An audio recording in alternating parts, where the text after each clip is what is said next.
دوو بڕیارەکەی ئەم دوایەی موقتەدا سەدر لەلایەن یار و نەیاریەوە کاردانەوەی لێکەوتەوە.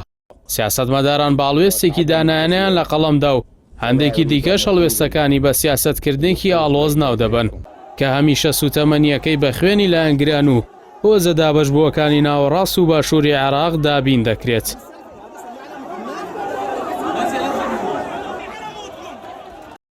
وەک میراتگیری دوو مەرجەعی ناوداری حەوزەی نەجەف محەممەد باقر سەدر و محەممەد سادق سەدر، موقتەدا سەدر لە دوای ساڵی 2003ەوە بەردەوام وەکو کارکتەرێکی ناکۆکی و ناڕەزایەکانی وڵات لە دژی هێزەکانی ئەمریکا و حکوومەتی ناوەندی دەرکەوتووە. زۆربەی جار ناڕەزایەکانی گەیشتونەتە جەنگی خوێناوی و هەندێک جاریش سەنگەربەندیەکانی نەخشەی سیاسی بەغدای تۆختر کردوێتەوە. بۆیە هەندێک بڕوایان وایە سەدر سیاسەت و ئەو کێشەی کەناری هەڵدێر لەگەڵ بەرامبەرەکانیدا جێبەجێ دەکات و بەر لەوەی دابڕان لەگەڵ بەرامبەردا بگاتە بنبەستی تەواو بۆ دەستکەوتی سیاسی پاشەکشە دەکات. سەدر بۆ مەبەستە جەماوەرێکی ئایدۆلۆژی دڵگەرمی هەیە کە کوێرانە فەرمانەکانی جێبەجێ دەکەن و بەرامبەرەکانی دەترسێنن.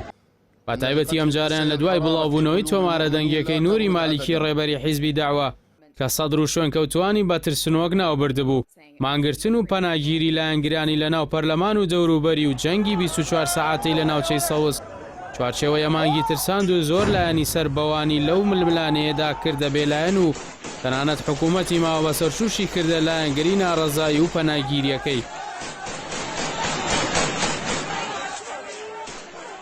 لە دواوتەیدا سەدر هەڵوێستەکەی بۆ خۆشەویستی نیشتیمان لە قەڵەمدا، ئەوەش لە پێناوی زیاتر کۆکردنەوەی لایەنگرە بۆ قۆناغی داهاتوو، چونکە قەیرانی سەرەکی لە وڵاتدا بەردەوامە و بەدواخستنی هیچ شتێک ناگۆڕێت. هەر لەو بارەیەوە محەممەد ساڵح عێراقی نزیک لە سەدرەوە بانگێشتی چوارچێوەی ئەمانگی بۆ کۆبوونەوەی پەرلەمان بە بریندارکردنی هەستی بنەماڵەی قوربانیەکانی ناوبرد کە لە چەند ڕۆژی ڕابردوودا لە ناوچەی سەوز کوژران.